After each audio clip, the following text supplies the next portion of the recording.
Okay, first of all, I know the history behind the WNBA. I know that both of those cities have had teams before and they got us where we're at, so I'm thankful for that. Stop scrolling right now because what Sophie Cunningham just did to Breanna Stewart's face is the only thing the basketball internet is talking about tonight. There was no buffer between them, no teammate holding her back, no PR-friendly half-step in to defuse the moment. Sophie walked straight up, locked eyes with the two-time MVP, and let her have it in front of 16,000 people and roughly 40 cell phone cameras. The WNBA front office is not sleeping tonight. The league office is not sleeping tonight, and neither is Stewart because the angle that finally leaked out of the upper bowl tells a story the broadcast desperately tried to bury between commercial break.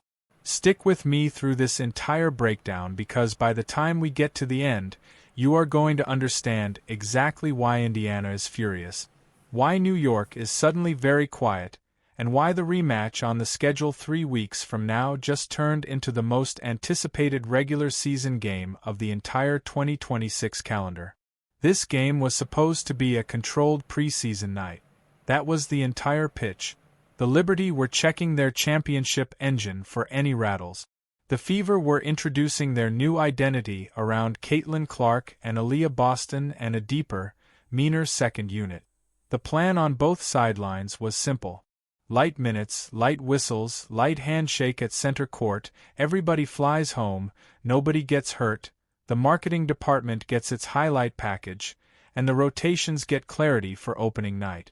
That plan lasted about 18 minutes of game clock. Because once Sophie Cunningham went down clutching her ribs and the Indiana trainer sprinted across the hardwood with that particular kind of jog you only see when someone on the staff is genuinely scared, the entire emotional temperature of this league flipped in real time. You could feel it in the building. You can feel it on the fan footage. The crowd noise drops, the bench stands up, and every coach on both sidelines suddenly remembers that preseason or not, this is still a contact sport played by competitors who have memories that go back years. Now watch the actual play because this is where the story really starts. Stewart is establishing position on the elbow extended. Sophie is fronting her. The entry pass is already in the air toward the opposite block, and the possession is functionally over. The ball is gone. Sophie has her hands down, no leverage, completely defenseless, already starting to rotate her hips to sprint back in transition. And that is the exact moment Stewart's right elbow does something it absolutely should not do. It does not drift. It does not float upward as a natural consequence of a box out. It travels. There is intent in the motion. There is rotation through the shoulder, and there is follow-through after the contact, which is the single most damning piece of evidence in any officiating review. You can hear the impact from the second row on the fan video, that dull thudding sound that every basketball player in the world recognizes immediately and every basketball parent in the world dread. Sophie hits the floor. The air leaves her lungs. For about 4 full seconds, the Fever bench just stands there frozen because nobody quite processes what they just saw. Then Aaliyah Boston steps forward. Then Coach Stephanie White starts walking. And then the only person who actually mattered in that moment, Sophie herself, plants one hand on the hardwood and pushes herself back up. And here is the part the league absolutely does not want trending on every sports app in North America by morning. Sophie did not go to the bench. She did not take the tunnel. She did not accept the trainer's hand or the towel that was already being offered. She turned, ribs still wrapped in her own forearm for support, and she walked directly at Breanna Stewart. Not toward the official, not toward her own bench, at Stewart. No teammate could reach her in time because nobody on the Fever roster expected her to do it. She got chest to chest, pointed a finger an inch from Stewart's nose, and unloaded every single word she had been holding in since the previous season's playoff series. We do not have clean audio yet, and I am not going to pretend to read lips for you, but the body language tells you everything you need to know. Stewart did not say a word back. She did not smirk. She did not laugh it off the way stars sometimes do when a role player gets in their face. She just took 2 slow steps backward and let the officials separate them. And in that single frame, in that 2-second window where the most accomplished forward of her generation backed up from a sixth woman with a bruised rib cage, the entire power dynamic of this rivalry quietly rewrote itself in front of a national audience. Now zoom out with me for a second, because this story is not actually about two players. It is about a whole roster context that makes the moment hit 10 times harder than it would in any other game on the schedule. Caitlin Clark was already on the bench when the elbow landed. She had a heating pad wrapped around her lower back. Not a brace, not a wrap, a heating pad. And Stephanie White's post-game line was that the rest was precautionary and entirely planned. Maybe. Aaliyah Boston had rolled her ankle on a closeout about 10 minutes earlier and was being evaluated in the tunnel. Kelsey Mitchell was in foul trouble. The Fever's entire offensive identity was sitting on a bench while Sophie was the last upright physical presence on the floor. Everybody in that building knew it. Every coach on the Liberty bench knew it. Stewart absolutely knew it. So when an elbow goes up on the one player whose stated job, whose entire on-court personality, whose contract value is built around keeping stars upright and keeping the rough stuff honest, this stops being a basketball play and starts being a message. And Sophie answered that message right there on the floor, in real time, in front of 16,000 fans and a phone camera that has now been viewed more than 9 million times in less than a day. Here is the part nobody in the league office wants to defend on camera tomorrow morning. That play got called a common foul. A common foul. No flagrant review at the scorer's table. No ejection. No technical for the confrontation that followed. No post-game. Fine announced from Fifth Avenue. Official number 27, the trail referee on that side of the floor, was standing roughly 10 feet away with a clean unobstructed sideline, and somehow saw absolutely nothing worth a second look. I have been watching basketball at every level for a long time. I have called games at the youth level. I have friends who officiate high school varsity tournaments in 3 different states, and every single one of them has duet that clip tonight saying the exact same thing, which is that the play would have ejected Stewart out of any half-decent varsity gym in America before she finished her follow-through. Kathy Engelbert's office released a 2-sentence statement late tonight that read, and I am paraphrasing here, "The league will review the footage and respond as appropriate." Fans are completely finished with, "The league will review the footage and respond as appropriate." That phrase has been said about Caitlin Clark contact, about Angel Reese contact, about Brittany Griner contact, about Nafisa Collier contact, and the response has consistently been silence followed by a quiet memo nobody actually read. The credibility well is dry. The patience is gone. And the moment any single one of these stars suffers a real season-altering injury on a play that gets waved off, the legal exposure on this league is going to be a story that lives on a different kind of channel than mine. And the internet right now is genuinely feral. I have been refreshing for the last 2 hours, and the volume is unlike anything I have seen since the Reese-Clark playoff cycle. Fever Nation is calling for a multi-game suspension, a public apology, and a league-funded medical update on Sophie's ribs by morning. Liberty fans are split. And credit to the honest ones, because at least half of them are openly admitting on the timeline that the elbow looked bad on the slow-motion replay. Former players from the early 2000s era, the women who played through the Lisa Leslie and Lauren Jackson and Tina Thompson years, are quote-tweeting the clip saying that this is exactly the kind of physical edge the modern league has been quietly missing.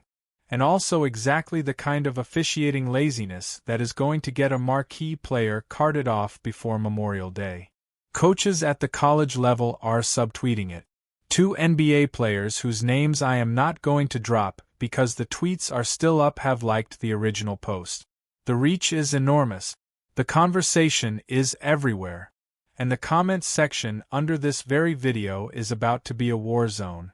So, drop a 1 in the comments below if you think Sophie was completely justified in walking up on Stewart. Drop a 2 if you think she crossed a line by escalating it physically. And drop a 3 if you genuinely believe both things can be true at the same time. Because that is honestly where I am sitting right now. And I want to know if I am alone on the fence.